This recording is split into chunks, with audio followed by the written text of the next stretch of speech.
Hello mga kalodi, ngayon po may dumating isang bisita po dito sa Rizal Park mga kalodi, ambassador ng Japan mga kalodi. Yan mga kalodi, pinupuntahan po nila ang kasaysayan dito sa Pilipinas mga kalodi.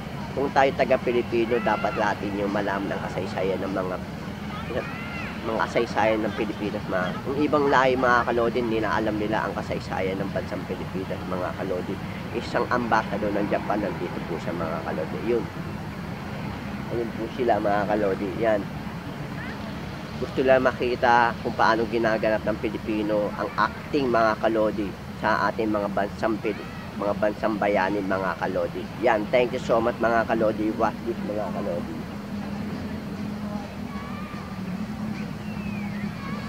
Dito po tayo ngayon. Interview natin po si Sir dito sa Abuco TV Show mga kalodi. Yan. Sir, ano po ba naging role niyo po dito sa ginaganap niyo po? Ako nga pala si Bernard Superman, isang journalist at media specialist. Ako ay gumanap bilang si Teniente Luis Navier de Andrade. Siya yung nagtanggol kay Rizal dun sa court martial, dun sa military tribunal. Alam naman natin ay hindi siya nakakuha doon ng fair trial si Rizal.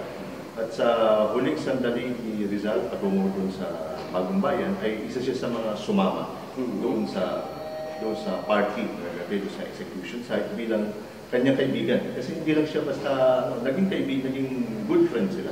Bagamat siya ay isang Kastila.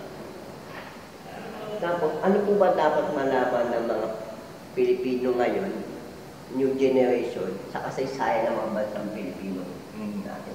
Actually, hindi lang yung younger generation. Tayo lahat, maski yung matatanda, yung current at yung mga susunod na generation, ay dapat mag-aral, magbasa ng tungkol sa ating kasaysayan sapagkat napakaraming materials ngayon internet, libro, movies. Mag-ingat lang tayo sa pagpili kasi minsan sa internet ay kung ano-anong mga nasulat. Importante ay yan ay mga authorized sources. So, importante na nag-aaral tayo, hindi lamang sa loob ng eskwela, kundi sa pang-araw-araw na kung paano tayo nanonood ng TV, marami tayong panahon sa ganyan. Sa mga spare time natin ay magbasa-basa tayo, manood ng mga historical videos, production, historical movies, para magkaroon ng awareness. Magsimula tayo sa awareness. Tapos pag-aware na tayo sa kasaysayan, mas mapapalalim pa natin at makikita natin ano ba yung mga papel na ginampanan ng ating mga bayani, lalo na ng ating pambansang bayani na ating inaalala ngayon, si Gat Jose Rizal. Yeah. Ngayon, kasi tanong natin, marami kasing Pilipino at mga matatanda, hindi nila pinaalam yung istorya talaga Pilipina. Anong dapat natin mapapayo sa kanila? Anong dapat nilang matamang matuklasan nila ang talagang buong kasaysayan ng Pilipina? Yung buong kasaysayan talaga kasi mahirap. It's a lifelong, maski kami na nasa reenactment, ako na isang dating college instructor, ay patuloy na nag-aaral. It's an ending, walang katapusang pag-aaral. Yeah. No? Pero ang importante kasi, simulan natin somewhere, no? Na tayo ay maging aware, magkaroon tayo ng hunger, no? Or pagkagutom sa kasaysayan. No? Kasi mahalaga yan yung iniisip natin, kasaysayan, ay tapos na yan. History naman wala na yan. Hindi. Mas maunawaan natin bakit tayo ganito, bakit tayo naghihirap, bakit ang gulo-gulo. May kinalaman yan sa nakaraan. So, importante magsimula muna tayo sa hunger at pangangailangan na magsaliksik. At doon, mapapalalim natin. Huwag agad tayo matakot na malaman yung kasaysayan. Masyadong mabigat yan, masyadong academic yan, masyadong pang-eskwela yan. So, yun ang aking mga ipapayo sa hindi lamang sa mga young, kundi maging sa mga matatanda na lumaki na napakaliit o napakaliit ang kanilang kaalaman tungkol sa kasaysayan. Yun sir, maraming salamat sir. Sana kung may gusto po kayong i-shoutout, tapos pumunta yung inyong FB page. Maraming salamat mga kalodi. No? So, ngayon ay inaalala natin ang 127 taon ng pagkakapaslang kay Dr. Jose Rizal at sana hindi lang tuwing ganito, no, kundi araw-araw natin inaalala ang kadakilaan hindi lamang ni Rizal, kundi ng ating mga daan-daan at mga libu-libong nameless, faceless heroes na nagbuwis ng buhay para madama natin yung nararamdaman natin ngayon na kalayaan, tayo ay malayang na nakakapamuhay, na hindi na sa ilalim ng foreign powers, hindi. So, importante mga kalodi na magkaroon tayo ng hunger o pagkagutom sa kaalaman sa ating mga kasaysayan at doon magsisimula ang isang napakagandang paglalakbay sa buhay. So, yun lang po. Happy New Year at Happy Rizal Day sa inyong lahat. Saan po nilang makikita yung mga ginagawa ni Aracne? Yung aming Facebook page ay nandoon sa Republika Filipina Reenactment Group. Yan. Republika Filipina Reenactment Group. At minsan makikita nyo, minsan nakatag kami sa National Historical Commission at National Parks Development Committee. Ito po sa administration ng Luneta. Yan. Maraming salamat po mga kalodi. Hanggang dito ang ating vlog mga kalodi. Maraming salamat mga kalodi. What dish mga kalodi? Muchas gracias. Maraming salamat. Nakatuon sa pagtatanghal ng reenactments ng mahalagang bahagi ng kasaysayan. Sama-sama nating tuklasin ang yaman ng kasaysayan na kanilang bibigyang buhay. Mga kasama, narito ang Republika Filipina Reenactment Group.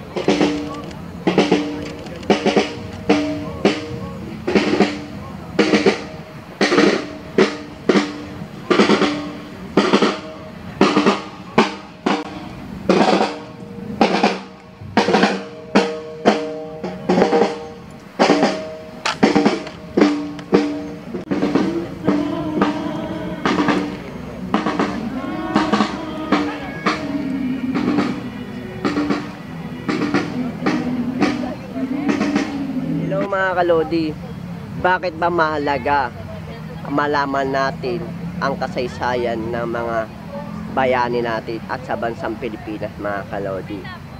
Dapat nyo malaman kung ano ang istorya talaga ng Pilipinas at kasaysayan ng ating mga bayani. Nakipaglaban sila ng matitinding pakikipagbaka mga kalodi sa ating mga bansang Pilipinas mga kalodi.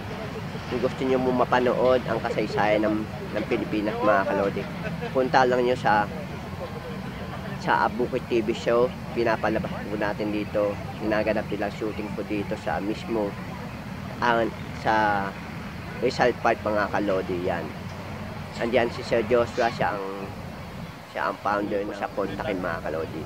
What is mga kalodi? Amputin! Armas!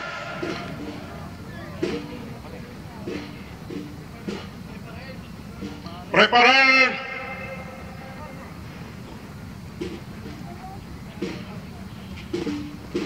Carguen! Armas!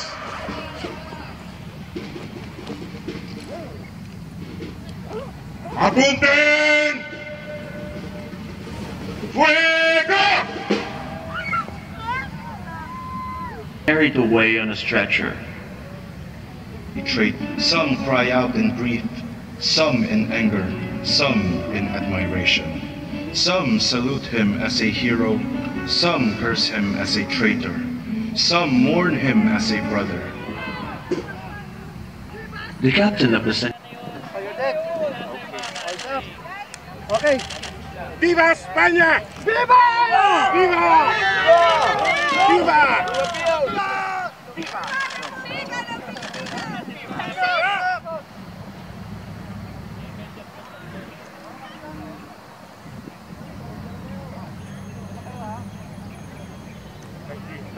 door, sparkling the flames of independence.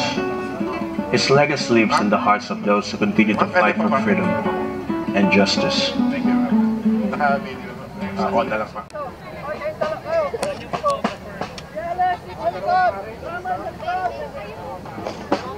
Hello mga kalodi, ngayon nasaksiyan natin ang ginaganap dito sa nila enactment po dito sa kay Dr. Cesar, paano pagkamatay ni Dr. Cesar mga kalodi. Sa mga hindi pamalaman nyo po ang kasaysayan ng Pilipinas mga kalodi, si Dr. Cesar, pamalaman nyo. Sa mga hindi magbasa, mapapanood nyo po dito sa Abuko TV show.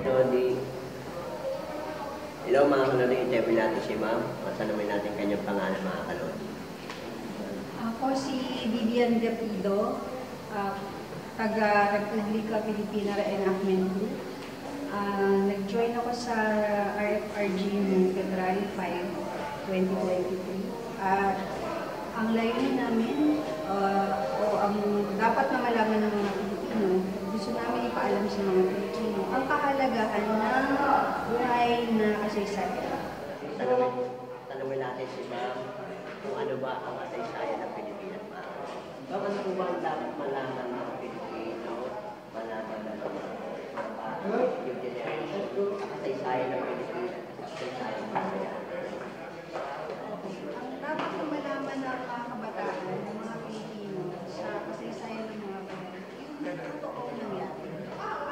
Yung Republika Pilipina Reenactment Group, aim namin ay isang buhay, kasaysayan, yung mga labanan na hindi nasusulat sa mga. Kumbaga, nasusulat ko. Decided, pero nasusulat naman siya sa mga. Pero hindi siya nasusulat. Pero dahil sa mga kasaysayan, gusto namin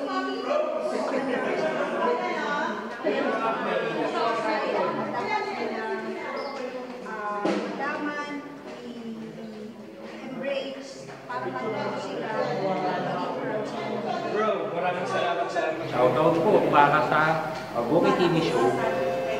Para like and subscribe and share ang aming FBA page na RFRG. Follow ang Republika Pilipina Reenactment po sa FB at sa Twitter. Maraming salamat po.